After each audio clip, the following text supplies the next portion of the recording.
¿Qué tal, amigos? Yo soy Ana María Salazar. Muchísimas gracias por acompañarnos aquí en Discutamos México. Hoy les hemos preparado un panel extraordinario. El tema que vamos a abordar son las Fuerzas Armadas mexicanas. Es muy difícil entender las fuerzas actuales de las Fuerzas Armadas de hoy en día si no entendemos el contexto histórico. Yo creo que empecemos hablando desde una perspectiva posrevolucionaria, cómo se fue armando nuestras Fuerzas Armadas actuales en vista de la situación histórica posrevolución. Sí, mire usted, yo quisiera muy brevemente explicarle a usted los tres tipos de ejércitos que ha habido en este país. De 1821 a 1860 hubo un ejército de mentalidad conservadora, eso es muy importante. De 1860 a 1914 hubo un ejército liberal, que va a terminar en los tratados de Teoloyucan. Se superpone el actual, del 9 de febrero de 1913 a nuestros días, que es un ejército con mentalidad de la Revolución Mexicana. Es la gran lucha de las facciones liberal y conservador, la gran lucha en este país, que va a terminar en la batalla de Calpulalpan el 23-24 de diciembre de 1860. Ahí termina ese ejército. Entra Juárez a México y crea un nuevo ejército con una mentalidad liberal. Y van a nacer instituciones tan importantes como el fortalecimiento del Colegio Militar, que es la institución militar más antigua de América, con la excepción de West Point. El Colegio Militar va a nacer el 11 de octubre de 1823 y va a acompañar a este país con altas y bajas hasta que en la época del general Díaz va a tener ya una constitución más sólida. Viene la época de oro del Colegio Militar, se crea el Cuerpo Especial de Estado Mayor, en fin, se está profesionalizando un ejército. En 1932 se va a crear la Escuela Superior de Guerra, que es un factor importantísimo en la profesionalización del ejército mexicano, bajo la égida de un general que tuvo una enorme influencia en la educación militar, el general Joaquín Amaro Domínguez, sí. Muy importante. Y luego va a terminar esto con la creación en 1982 con el Colegio de Defensa Nacional, que era la punta de la educación militar profesional y que no se había dado. Política y milicia han ido acompañadas en toda la historia de la humanidad. Sí. Si simplemente nosotros atendemos la importancia desde la formación del Estado mexicano y aún previa de las Fuerzas Armadas, diríamos que de los presidentes que México ha tenido, 38 han sido militares.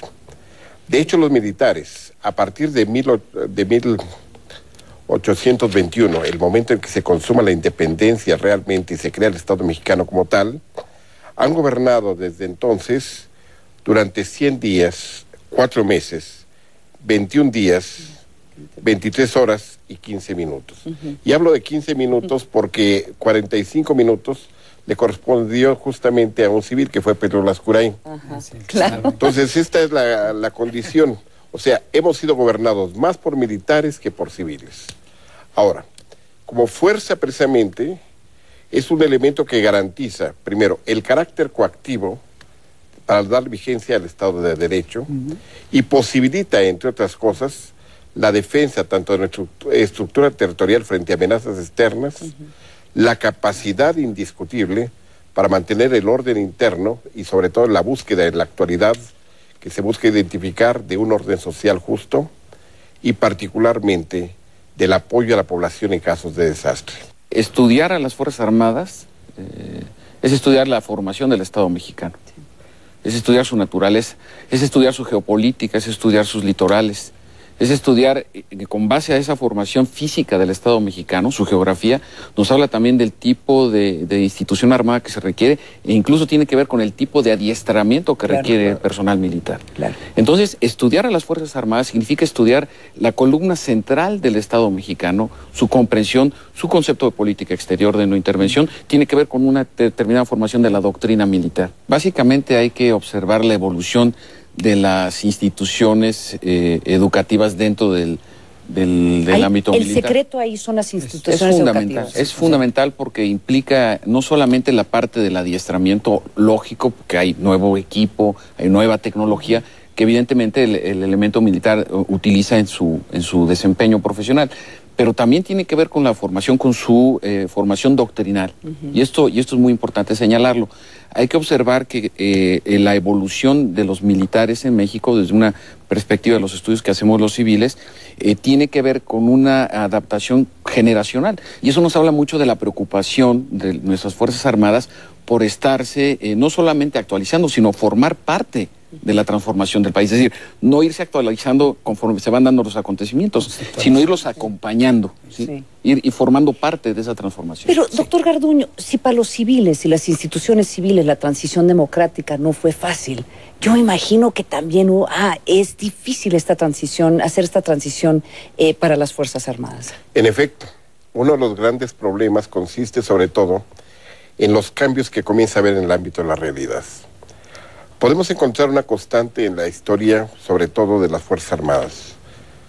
Cuando el Estado debilita su capacidad, se debilitan también correlativamente las Fuerzas Armadas. Claro.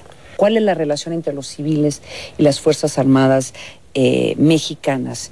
¿Y hacia dónde va hasta cierto punto esos cambios, General Garfias? ¿Sí? La relación entre el elemento civil, sobre todo el elemento pensante, los políticos, el gobierno y nosotros y las Fuerzas Armadas ha sido defectuosa.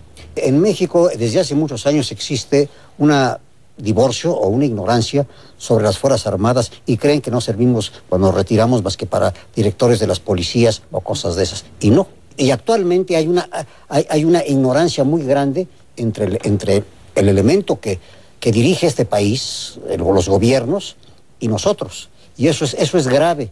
Por eso se han producido una serie de problemas que no es correcto. Por ejemplo, la Ley de Seguridad Nacional actualmente, donde hay fallas y hay lagunas por desconocimiento. Esto es una cosa grave, porque usted ve que hoy se discute y se habla de las Fuerzas Armadas en el Congreso, y no las conocen. Bien, creo que a diferencia aquí de mi general Garfias, yo me inclinaría más que nada por la actuación propia de ese proceso de profesionalización del que hemos estado hablando. Sí. Y creo que esto radica principalmente en la capacidad de las Fuerzas Armadas para contextualizarse en el momento que se esté viviendo. Entonces, una vez que exista ese canal de comunicación, esa contextualización, será más fácil para la ciudadanía percibir los beneficios que implica el tener unas Fuerzas Armadas leales, subordinadas a un poder civil y capacitadas para la preservación de las funciones que les tenga, que estén encomendadas constitucionalmente. Estas misiones están plasmadas en la Constitución. El único problema que en un momento dado pudiera percibirse es en qué momento exactamente es cuando estas funciones pasan de un nivel a otro. En este orden de ideas, las tareas de las Fuerzas Armadas es coadyuvar, en este caso, a la preservación de la seguridad del interior. Sí.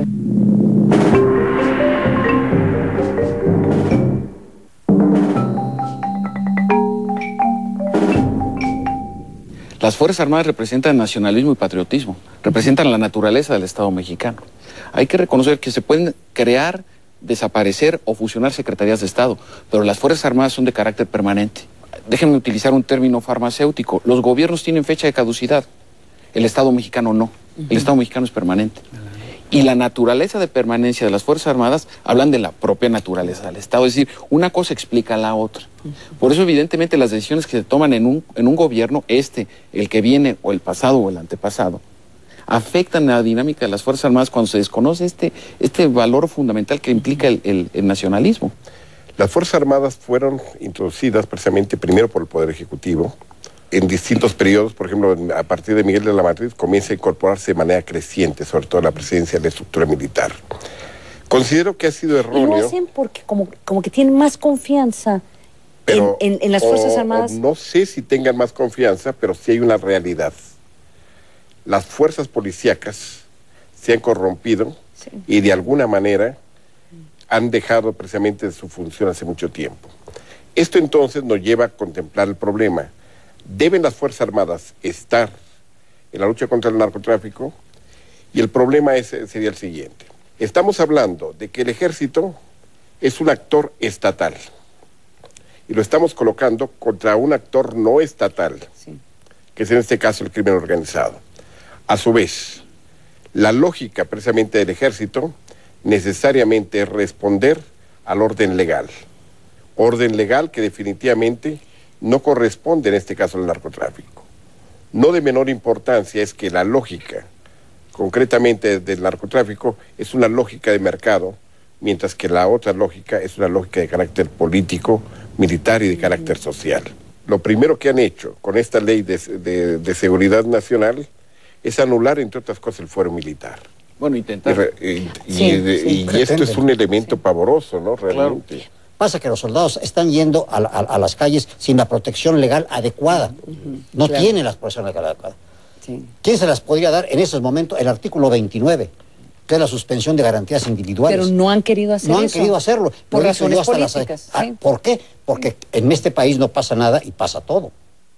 Pero este tema, claramente hay una confusión en la población, en el sentido porque sienten que les dan la misma inmunidad que buscan, por ejemplo, los congresistas, que salen borrachos y hacen sus travesuras y nadie los puede procesar. Una cosa muy importante, señora Salazar, la penalidad. La penalidad. En el artículo 143 del Código de Justicia Militar se establece que todo militar, soldado, agente de división, que tenga una pena de 2 años o más, trae aparejada la destitución del empleo. Destitución del empleo. O sea, pierde el uniforme, el sueldo, todo pierde, vuelve a ser un civil. En la vida civil no hay esa pena. Sí, claro. Si un militar le ponen 3 años de pena en la población, en la cárcel civil, él pierde el tiempo de servicios, más no la antigüedad. Él puede regresar al ejército al terminar y decir, yo sigo siendo militar. La defensa lo puede dar de baja por mala conducta o por cumplir al buen servicio, pero recibe lo que él ha guardado, su fondo de ahorro, lo que es. En cambio, con la destitución del empleo, total. Hay que entender, y esto hay que decirlo claramente, el fuero militar no es en modo alguno un privilegio. Es realmente una de las condiciones que posibilitan el mantenimiento de la disciplina de la unidad de mando y de la posibilidad de obediencia, sencillamente, de todo un conjunto que es altamente disciplinado y que está encargado de tareas específicas, tal vez las más importantes, la preservación de México. Mi general. Sí, mire usted, antes que se me olvide, yo quisiera decirles a usted y a todas las gentes que los van a escuchar lo que cuesta un soldado que muere en el cumplimiento de su deber. 6,000 pesos. 6,000 pesos. A todo el mundo le llama la atención eso, esa cantidad. Eso es lo que recibe un soldado de sus deudos de pensión cuando ha muerto por su ejército, por la sociedad mexicana y por México. 6,000 pesos, lo cual es una profunda injusticia. Ahora bien, también quisiera yo decirle a usted algo que a algunas gentes no les parece y a otras sí. La defensa necesita, las fuerzas armadas necesitan una profunda reorganización. Profunda reorganización. No hay fuerza aérea. Usted mira, ¿cómo? No hay fuerza aérea. Hay aviación del ejército, que es muy diferente. No hay fuerza aérea como se comprende en otros países. Como en Estados Unidos, que hay un Estado Mayor Conjunto que maneja el ejército, la armada, la fuerza aérea y el cuerpo de infantería de marina. Esos son los que componen el Estado Mayor Conjunto norteamericano. En otros países no hay infantería de marina, pero hay las 3 fuerzas. Aquí no hay eso. Pero está sugiriendo que se haga un comando conjunto. Obviamente que sí, un Estado Mayor Conjunto, claro que sí. Por eso es que quise decir que los civiles, quien manda a este país, los gobiernos, sobre todo el gobierno federal, debe de conocer a las Fuerzas Armadas, conocerlas. Porque si no, estamos perdidos, como lo estamos viendo actualmente, que hay tantas dudas, tantas cosas. Debe de conocernos para que nos den el lugar más importante. En este momento, el Ejército y la Armada son el pilar más sólido en la lucha contra el narcotráfico, sin ser policías, sin ser policías. Y no es justo que carguen con un marino que se muere o un soldado que se lleve 6,000 pesos. Entonces, va a continuar una muy importante discusión sobre las funciones. Ojalá y así sea. Sobre qué papel debe jugar las Fuerzas Armadas en esta guerra en contra del crimen organizado. Ojalá y así sea. Se nos acabó el tiempo. La verdad es que yo creo que requeriríamos unas horas más para poder abordar algunos de estos temas, pero sí les agradezco a todos ustedes por habernos acompañado. Y les agradecemos a ustedes por habernos acompañado aquí en Discutamos México. Yo soy Ana María Salazar. Hasta la próxima.